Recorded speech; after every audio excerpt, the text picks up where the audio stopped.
So this is a '89 Silverado that someone else did a swap on and had some issues with, and it was brought to me to fix. And then it turned into me going through the whole truck. But now we got it straight and running.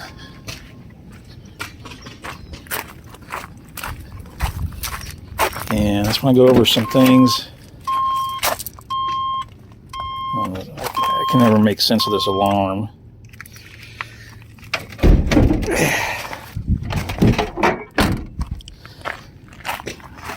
But I'll go over some things that I had to fix and gone through and dealt with. So this is a 6.0 480E swap. First thing I would have done was move the engine back some more. But when I got it, it didn't run right. There was a bunch of stuff wrong, a bunch of stuff missing, a bunch of stuff butchered.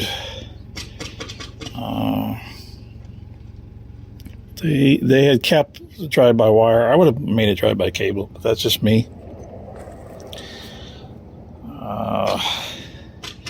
It had an Asian swap harness on it, and the MAF, and a few other connectors, including the PCM, wires were pulled out. I've got the harness in there. So when I saw that, I was like, it was the first thing I wanted to fix was that. I ended up finding an 03 unmolested harness, fuse box, PCM, everything. So we got that, and it was like the same cost as that stupid Asian harness. So we got that on lt1swap.com. It tells you how to wire up the fuse box and what wires to use to run the stuff standalone. Initially got it running, and it had some other issues and stuff missing and cut. Knock sensor harness was cut off. I wanted all that to work. Luckily, they didn't butcher all the wiring, but you get an adapter and use the factory sensor for the truck, and then you can get the coolant gauge to work. Same thing with the oil pressure. You gotta get a metric to pipe adapter and use the factory sensor and factory wiring and get the oil pressure gauge to work. I guess on the 89 to 92, the cluster is different. And then 93 up has some kind of module. Well, at least on these, if you want the speedometer to work, all you have to do is hook up the two wires that originally went down to the transmission, because this had electric, and you tie them in. You tie the high to the high and the low to the low to the speed sensor on the PCM, and that makes the speedo work. So all the gauges work, gas gauge works, everything works. Trying to think of some other silly things I dealt with. I swear originally this truck had the battery on the other side. I could be wrong.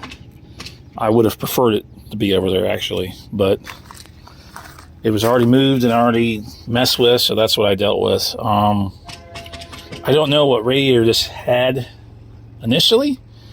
I know he had put the wrong radiator in it, and it was leaking. And so I just went back to the factory stuff. This is the heavy-duty radiator, heavy-duty fan shroud for this year truck. So it's like the widest one. I'm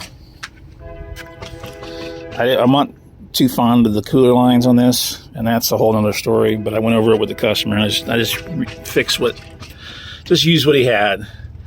But so the heater hoses, I just ran to the heater core, And then since you have that vent hose, this radiator comes with that nipple, and I just converted it down to the size of that hose, so it still has a steam hose. I don't know who makes these headers, but they suck. To change this spark plug, I have to take the header loose. It is really retarded. These cheap headers are just horrible, man. I've in the past I've used 5th gen Camaro V8 manifolds, and they fit this chassis pretty good. If I would have done this, that's what I would have used. Let's see. The air intake is what he delivered it with. The MAF was actually bad when it came. It would pop and flutter, and as soon as I put a MAF on my truck on it, it ran a lot better. So we got a new MAF. I'm trying to think of what else.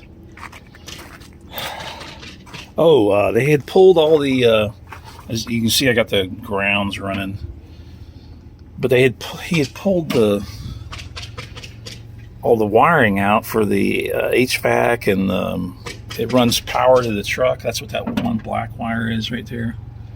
They pulled it all out. I don't know why. I had to put it back in this way so he can, if he wants to redo the junction box and everything, he can. But personally, I would have left it originally and then just deleted what I didn't need, because there's a lot of wiring that goes to it for like the lights on the alternator and stuff like that.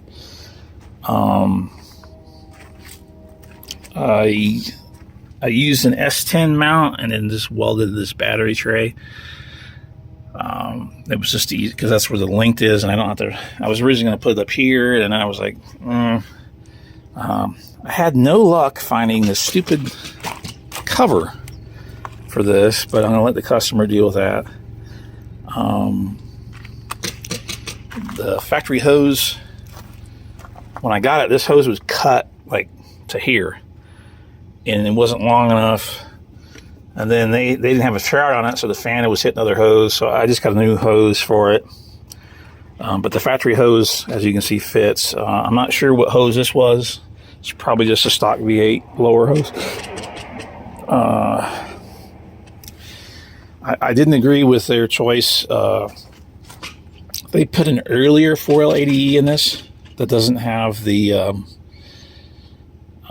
it's not drilled and tapped for the neutral safety backup switch that tells the PCM that you're, in gear and not in gear and all that stuff, and tells the tune that you're in park and you're in gear. I let the customer know about that because I'm sure he didn't want to spend a couple grand on a transmission just to get the right stuff.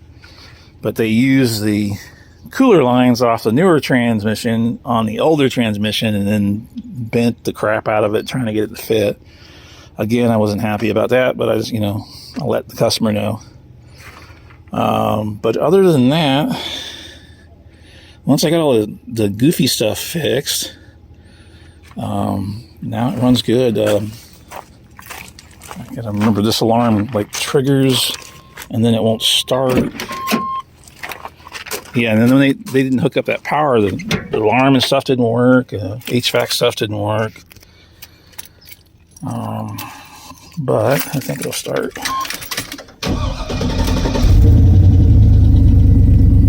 Now it runs gooder. Low pressure, and then once it warms up, the temp gauge works. Of course, the speedo is 80 miles an hour. But if you have any questions, or you're doing a GMT400 swap, I've done a few now. I've actually, every one of them I've had to fix other people's work. But I've got a basic idea. If you need help, just send me a message.